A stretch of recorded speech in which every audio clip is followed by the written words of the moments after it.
For those who've been around, I've given a lot of talks about difficult times, and it gets harder and harder to figure out what might be useful.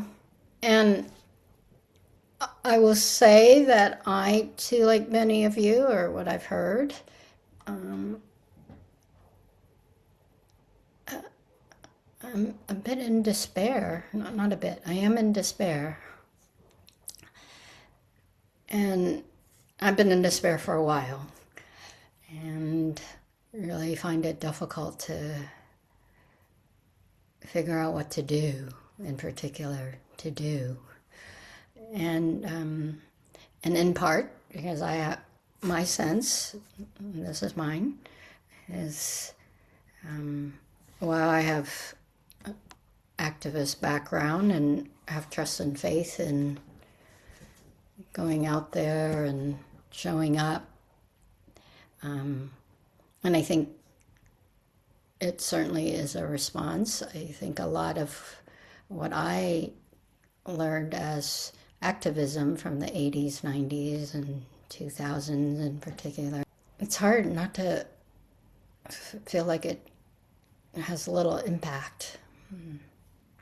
And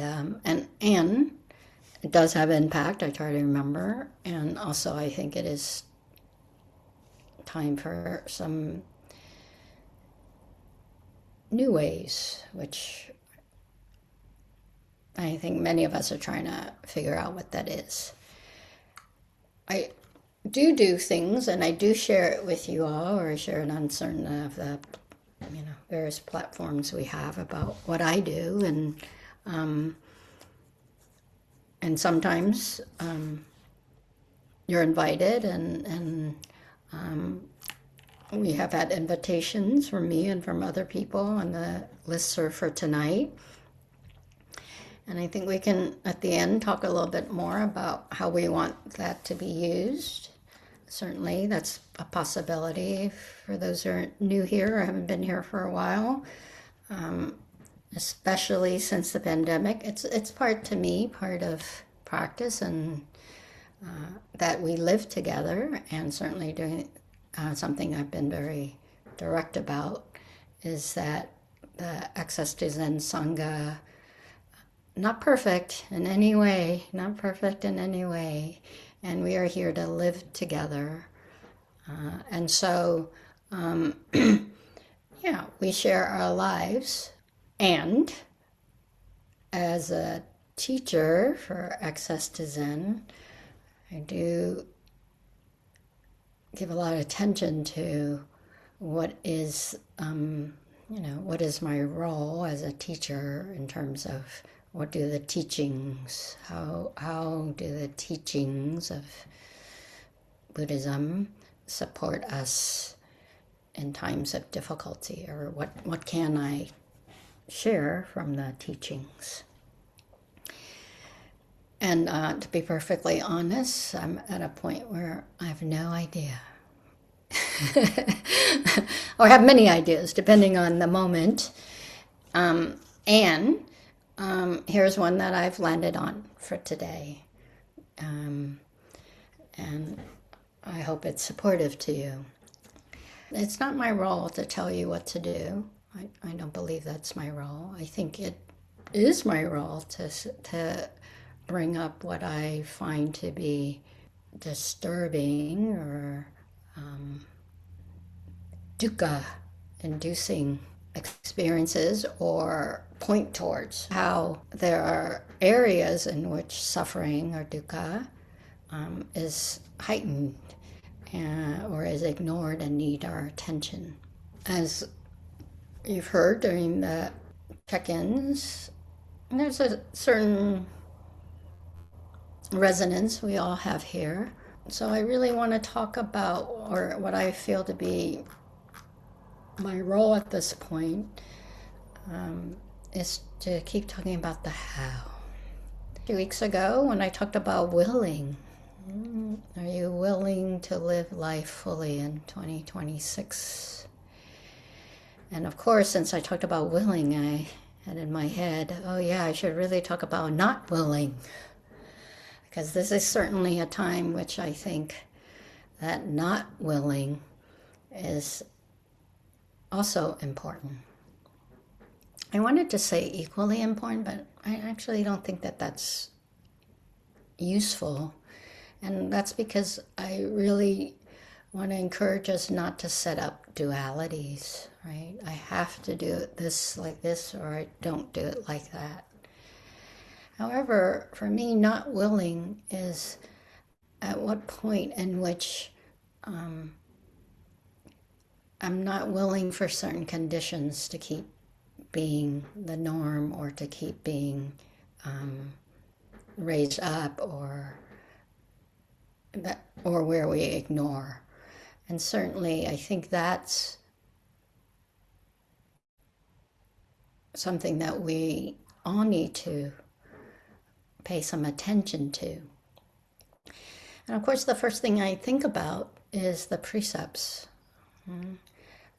I know not at A to Z, so I'm pretty good at bringing it up, and a lot of popular, I'll just say the United States practices of mindfulness or secular Buddhism. That's an oxymoron, but what people call Buddhism.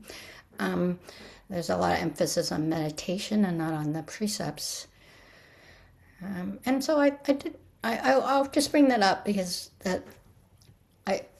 I'm not going to talk about that today, and I want to hold us to remembering that we do, many of you here in the room, those coming back also, have studied the precepts. So we know that in the precepts, one way to work with it is right from the not, right? Not killing, not stealing, not misusing sexuality, not disparaging others, not intoxicating.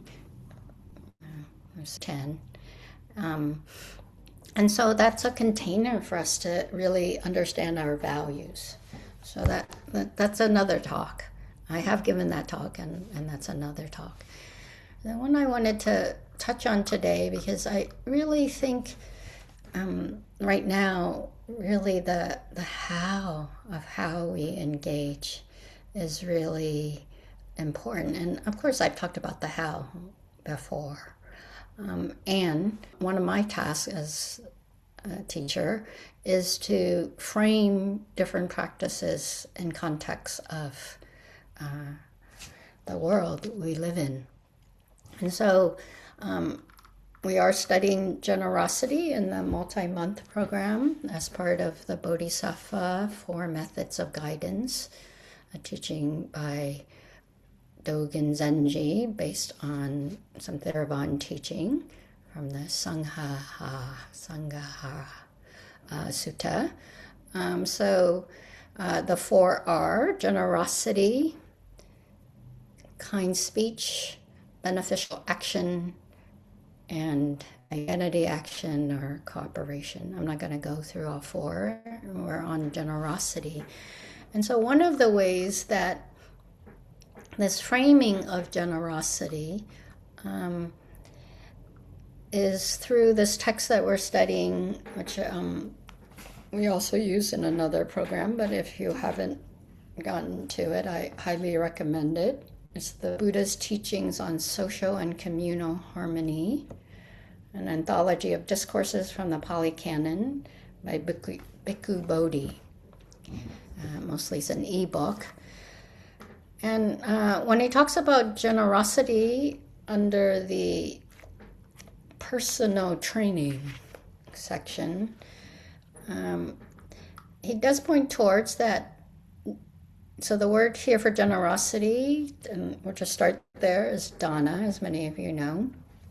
And dana, sila, or precepts, or ethical conduct, and bhavana are the 3 that are taught to lay folks in particular. When the Buddha taught, he did often start with dana, and in particular, he taught dana first because it is considered opening practice. And sometimes that's under what's called the gradual teaching. And by gradual here, it doesn't mean because you're slow. That's why you need the gradual. It's just really like an easeful way, right? An easeful way. Sometimes we, especially in certain circles of where meditation is focused, you're just like, yeah, all that energy of just efforting. And I really want to really highlight that actually dana and sila are practices that gives us real grounding before we sit down to meditate. And so they're really practices to ground us in life so that we have the settledness before we go to do the mind training, mind and heart training of meditation. And Bikkhu Bodhi talks about how, one, well, we usually hear of dana as generosity. The better word for it in Pali is chaga, C-A, long A-G-A, chaga. So that's really the generosity, that's the sense we have, the intention of generosity. And very particular is the intention of renunciation or relinquishment. I'm just going to go over it briefly and then I'm going to talk specifically. And it is considered this is from Bikkhu Bodhi, antidote to miserliness, an outgrowth of attachment when you're reluctant. So this is what supports us when we're reluctant to share our possessions, friends, and even knowledge with others. Now, dana is usually the act of giving or the gift itself. That's from Gil. So dana is better about the giving, right? Generosity or chaga is the kind of the intention, the motivation. So in the teachings, the act of giving is said to be performed in 5 different ways for a superior person's gift. Those who are taking the course should hear some echo. We did not focus on this, but should hear some echoes. So this is actually what I shared with you as you're meditating, because for me, when I was thinking about how to respond in this time, right? I, like many probably, and I think I shared in the beginning, like, what should I do? What should I do? And the impetus, the intention of what we do is much, much more important as practitioners of Buddhism or of the Buddha, right? It's so important to know what drives us to do what we do. The why, many of us would say, we do what we do is really important. To me, what if I decide, because I've been going, what should I do, what should I do, how, and I've done different things and nothing has quite clicked. And I thought, wow, what if I decided this was a generous, from the place of generosity, I'm going to go engage. So it's a gift. Remember, the giver, the receiver, and the gift are one, right? How we negotiate that is part of practice, certainly. To me, if I did this thinking I'm giving a gift here, that gives me a very different feel. Because for me, what's been part of what's difficult about interacting is there's a lot of denigration, a lot of divisiveness, a lot of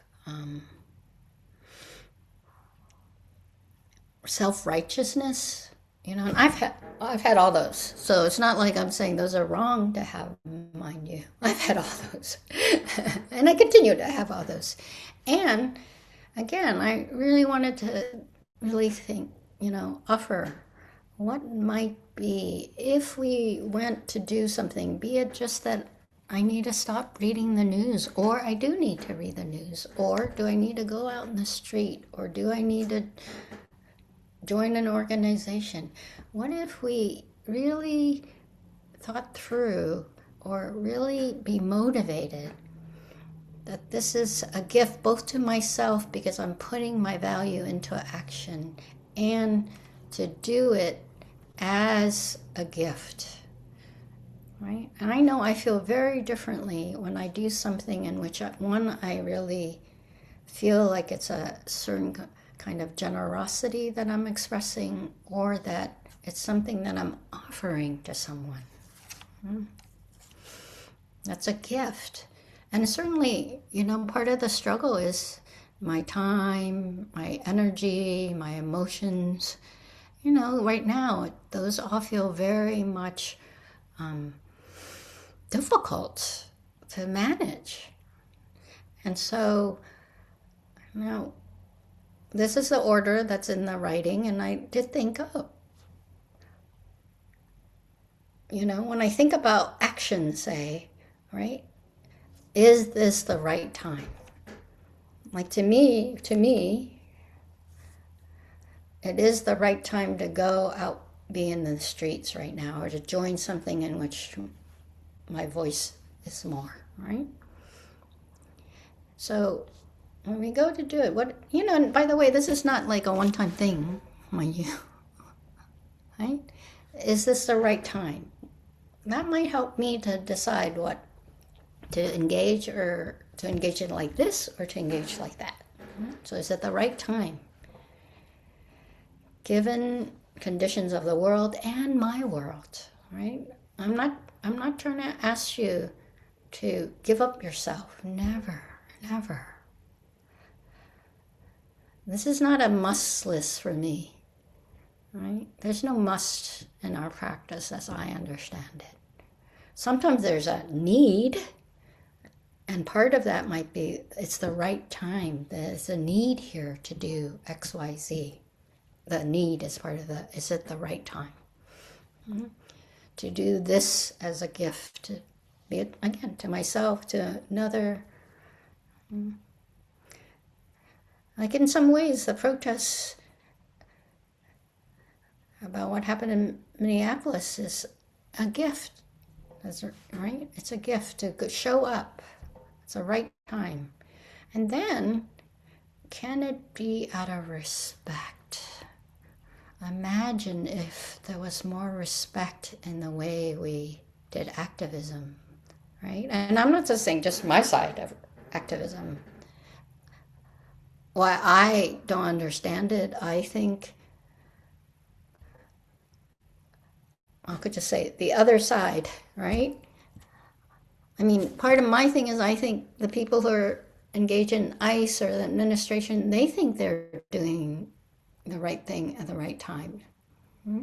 I disagree. And I feel if there was more respect, a lot of this stuff would not be happening the way it is, right? Because respect asks us to know what are the values of others, to engage with others in a respectful manner. I don't see a lot of respect. And what about a generous heart? I mean, that's what's so heartbreaking about Alex Peretti, right? To me, hearing that he was lifting someone up, that's a generous heart.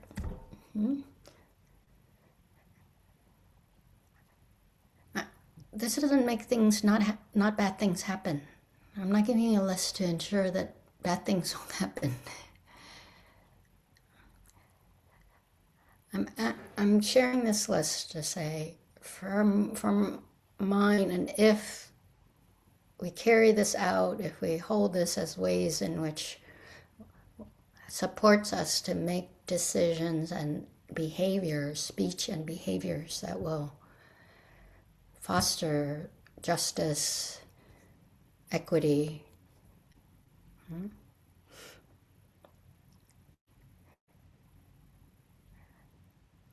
And then, I was like, without denigration. That's the other thing. There's a lot of denigration going on. And it's not quite the same as respect, right? The root of denigration is to tarnish. What about if it's affirming? What about I do this as an affirming, or I do this as a boost, or I go out to do whatever as my response to injustice or inequality from a sense of cherishing democracy, cherishing life, cherishing connection,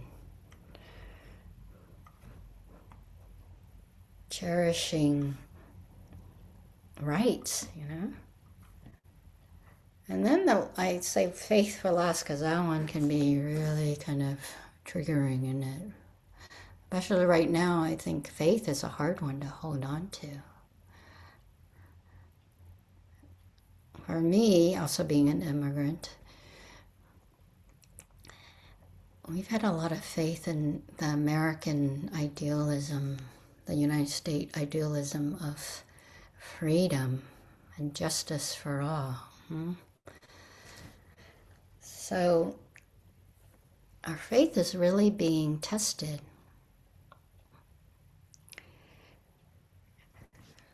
I want to remember that Shadra is the Pali word for faith. And in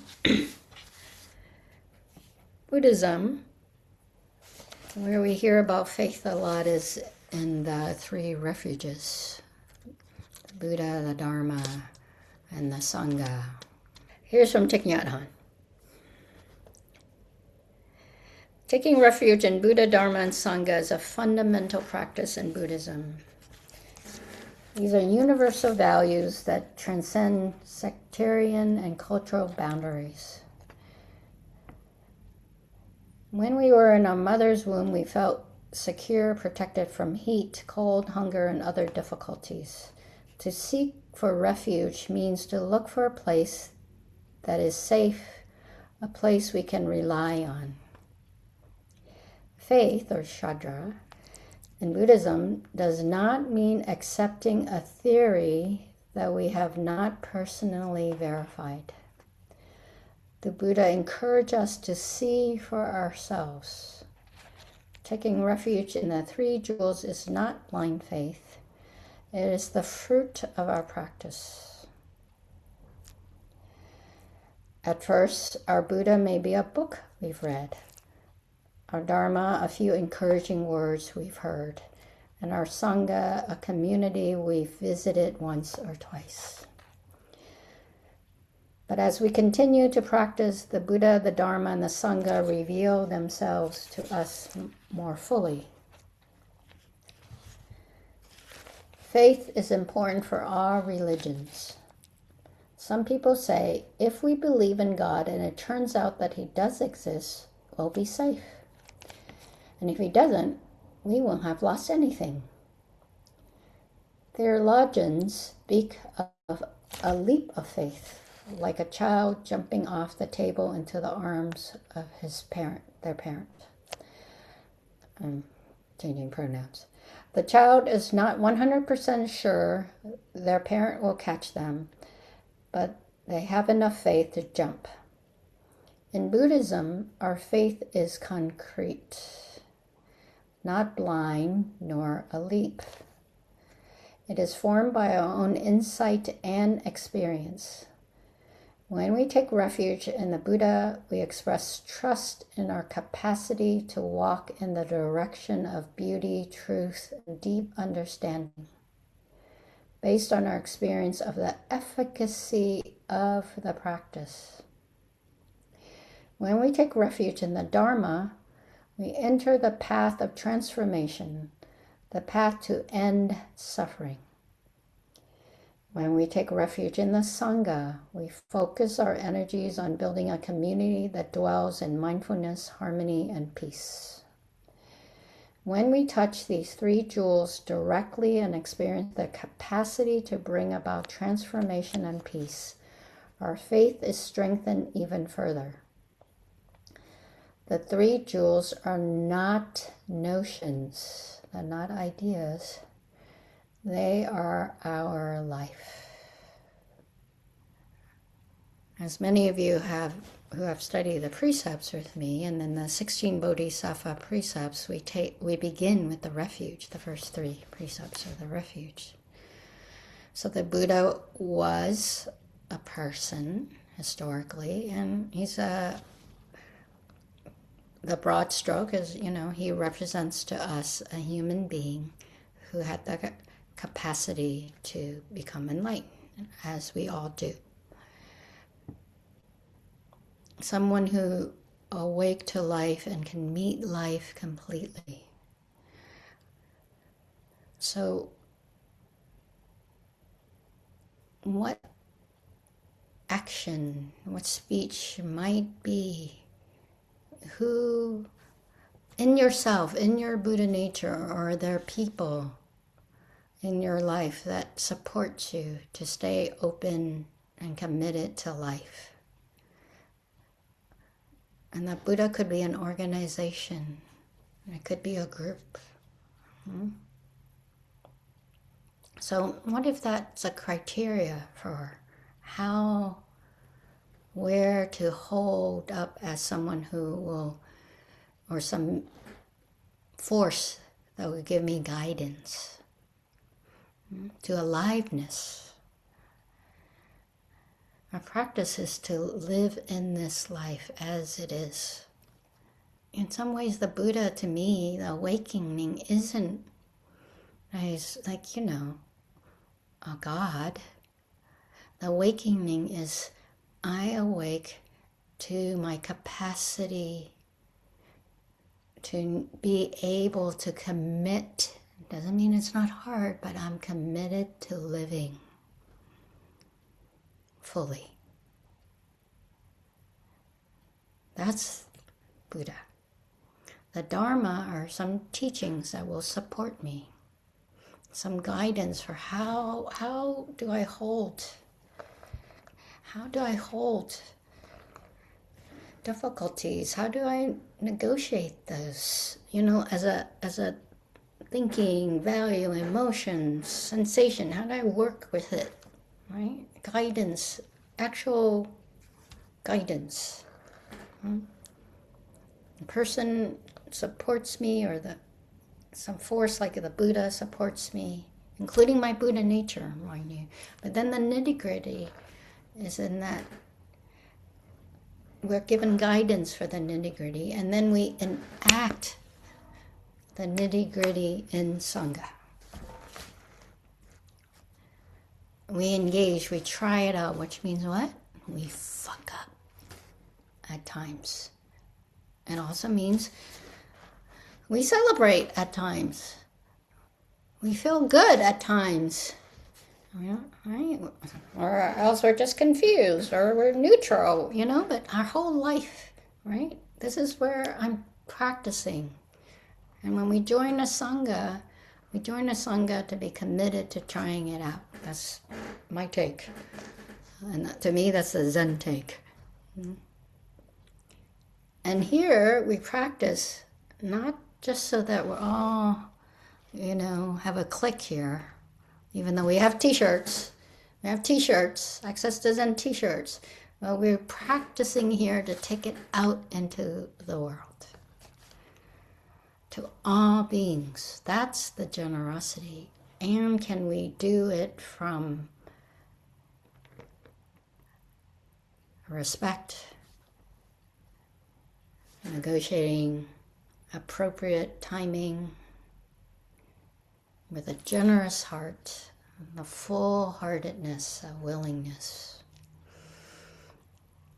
and affirmation versus denigration. And then the faith is, to me, right now, the faith is practice. All that stuff. Some way to hold it so that I keep finding nourishment to keep on living fully with others. Sometimes just myself, without a doubt, right? I sometimes just need to live with myself. Sometimes that seems the hardest, for sure. And for me, today, what I'm encouraging you is to realize this is all a gift. You're like, fuck, I don't want this gift. I don't want the condition of the world the way it is. What do you mean a fucking gift? You can take it away. The gift isn't what is the what. The gift is the giving. That's where the giver, the receiver, and the gift, yeah, we say a one, but it means, yes, it means not separate. It means I'm present for what is completely. Yes, all that. But it also means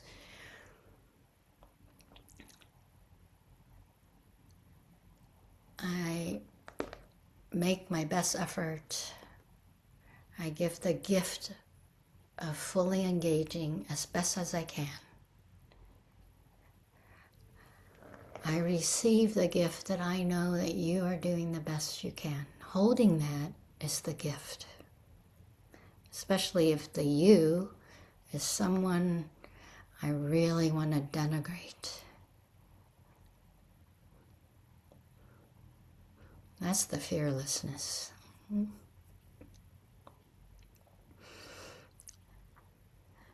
then the gift is also what happens as a result of the engagement.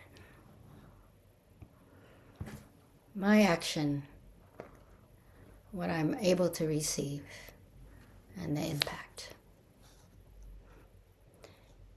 And if I remember the preciousness of life, then hopefully I'm careful. And right now it feels like carefulness is really needed, both here and with others and out there.